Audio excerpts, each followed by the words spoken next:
Buyers. Most owners think selling a business starts with finding someone who knows buyers. So they ask around for a referral and hire the first person who shows up.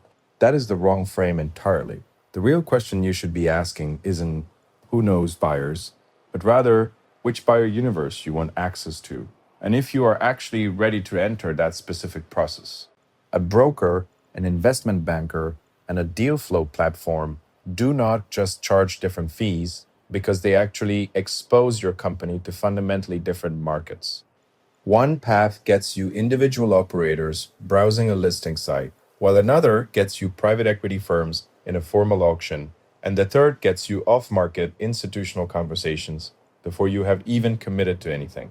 If you pick the wrong path, you cap your offers and blow confidentiality before you are ready. Or you might lock yourself into a 12-month process you cannot exit without doing real damage to the business. One of these three paths gives you optionality before you commit, yet most owners do not even know it exists. We will get to that in a minute, but first, let's start with the most common entry point. Option 1. The business broker. A business broker is a transaction intermediary whose job is to match the seller to a buyer from a pool they already maintain. This usually looks like a contact list, a site like BizBuySell, or maybe some word of mouth in their local network. They are not doing targeted institutional outreach because they are essentially working a database and a marketplace. The fee structure is usually 8 to 12% of the deal paid at close, with no retainer up front, which sounds seller-friendly until you understand what that actually incentivizes. The broker gets paid when something closes rather than when the right thing closes, and that is a subtle but important difference for your bottom line. Brokers genuinely work for clean, owner-operated businesses with under $5 million in enterprise value, where the likely buyer is an individual operator or a small holding company. In a world where there is no complex cap structure and the books are straightforward, a broker is the right tool because they know their buyer pool and can manage the process to get deals done. The problem is that most lower middle market owners sit above that ceiling and do not even realize it. When your business is doing real EBITDA like $1 million, $2 million, or $3 million and up, the broker's buyer universe starts to look very thin. You are listed on a marketplace where your employees, customers, and competitors can find out you are selling before you are ready. And the buyers who browse those platforms are not the ones who move multiples. Private equity firms do not search BizBuySell, and family offices do not spend their time there either. Strategic acquirers with real capital and a specific thesis for your industry are not coming through a broker's email list, which means you are getting whoever happens to be looking that week. That lack of competition fails to create the tension you need to drive up your valuation. In practice, valuation leverage comes from competition. So if a buyer knows they are the only serious conversation at the table, they will price their offer accordingly.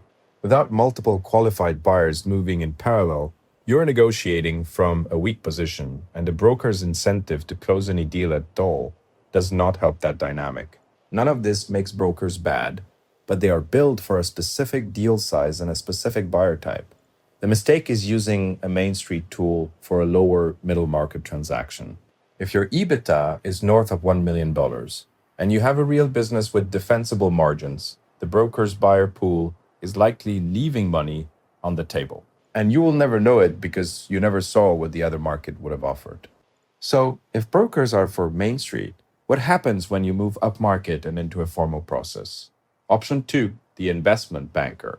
When you move upmarket, the entire game changes because an investment banker isn't just running a listing.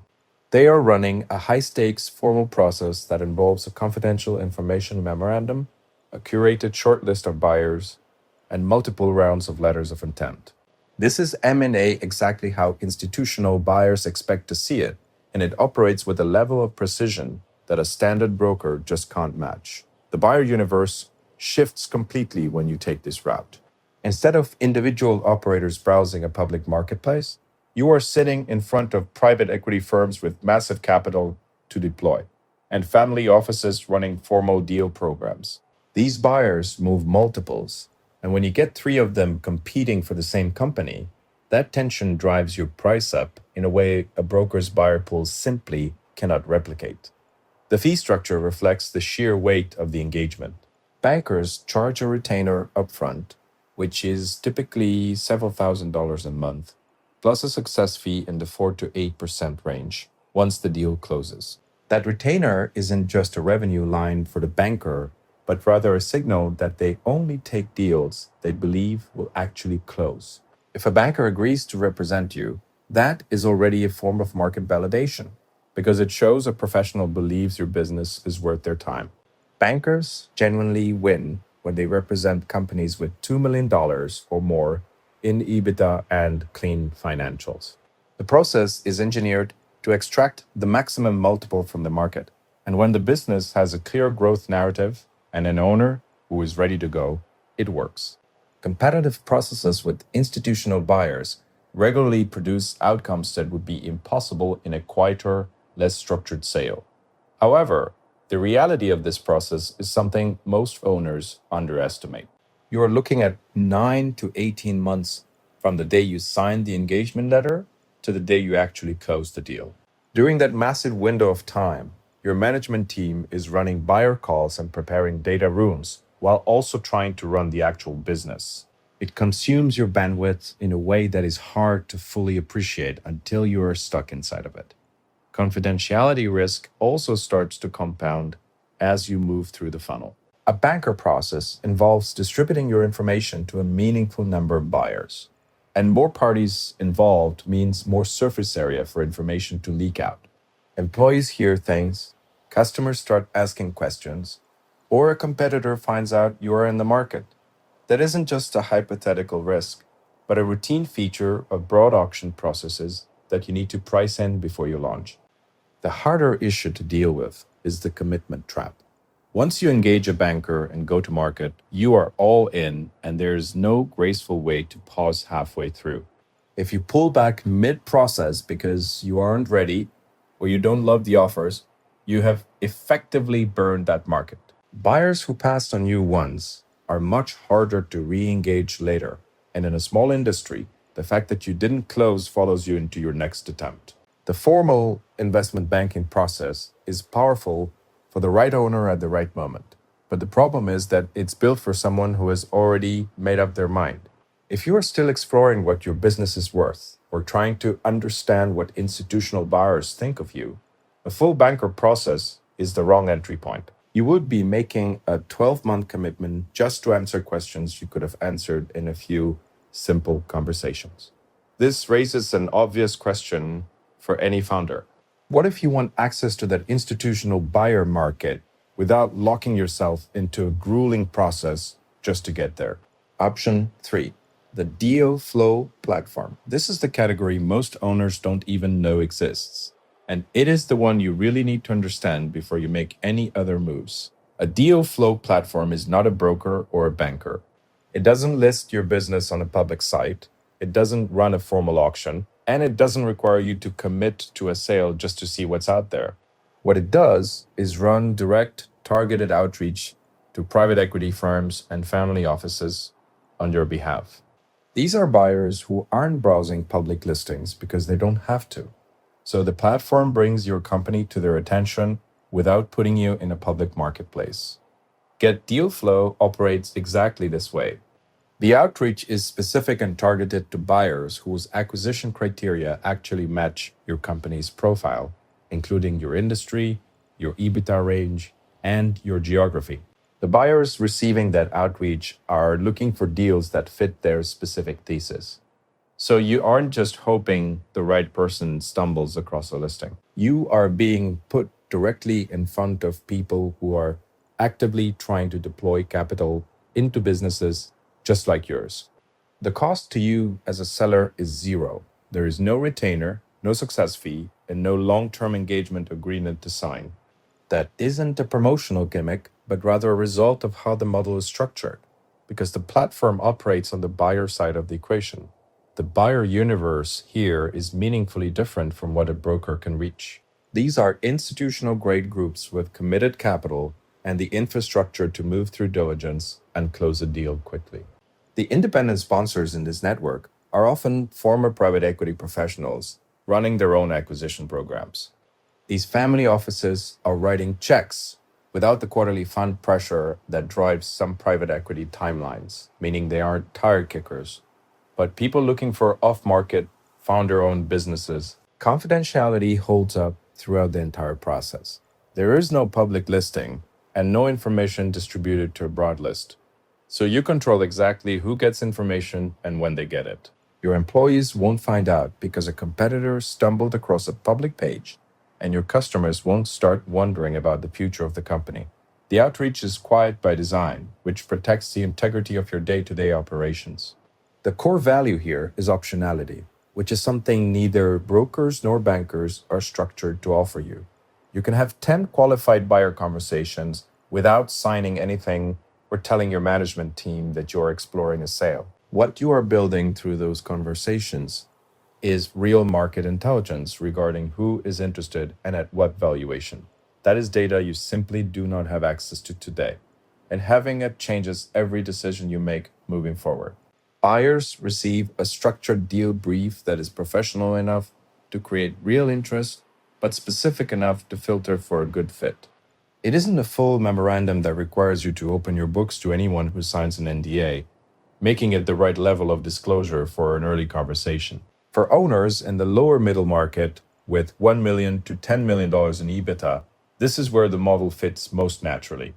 You have a real business that institutional buyers want, but you might not be ready to run a formal process or hire a banker quite yet. The context of the market in 2026 matters here as well.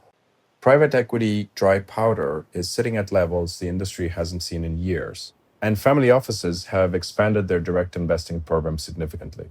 Independent sponsors are actively hunting for proprietary deal flow specifically because they want to avoid competitive auctions. The buyer demand is real, but most sellers lack a way to access it without triggering a full, exhausting sale process. That is the gap this model fills. You aren't entering a process, but rather building leverage before you decide whether to enter one at all. Which path is right for you? So, how do you actually choose between these three options? It really comes down to three variables: your EBITDA size, how certain you are on your timing, and how much process you can realistically handle right now. You need to get honest about all three of those factors before you start making any phone calls. If your business is doing under $1 million in EBITDA, the likely buyer is going to be an individual who wants to run the shop themselves, which means a broker is probably the right tool for the job. You have to keep your expectations calibrated to that specific buyer pool and that deal size. It is not a limitation on your success, it is just about finding the right match for the asset you have. If you're sitting in that $1 million to $5 million EBITDA range, but you are still weighing your options, a deal flow platform is where you should start. This is the move if you are still figuring out timing or if you're unsure whether right now is actually the right moment to exit. You get qualified buyer conversations and real market feedback on what people will pay without any process commitment. So you're essentially gathering intelligence instead of triggering an outcome you can't stop. If you are at $2 million or more in EBITDA and you have already decided that you definitely want to sell, a full investment banking process is the right call to maximize your valuation. You have to go in ready for the heat, which means having clean books, a prepared management team, and a clear growth story for the next guy. The banking process extracts maximum value from the market, but it only works when you give it the professional conditions it needs to succeed. There is also a sequencing play that the smartest owners are starting to run lately. You use deal flow first to build a picture of who is interested and what terms they are offering, and then you bring all that hard data into a banker engagement. You walk into that office knowing which buyer types have already expressed interest and what valuation ranges they mentioned, which gives you massive leverage. That is not some theoretical advantage, because it changes exactly what the banker can ask for on your behalf since you aren't starting from zero. What you are really choosing here is your buyer market. A broker gives you a retail pool, a banker gives you institutional competition on a strict timeline, and a deal flow platform gives you off-market access with the ability to decide later. Those are not the same thing at all, and comparing them based on fees alone misses the entire point of the strategy. The mistake most owners make is defaulting to whoever reached out to them first, or just repeating whatever path a friend took in a different industry. Neither of those counts as a strategy.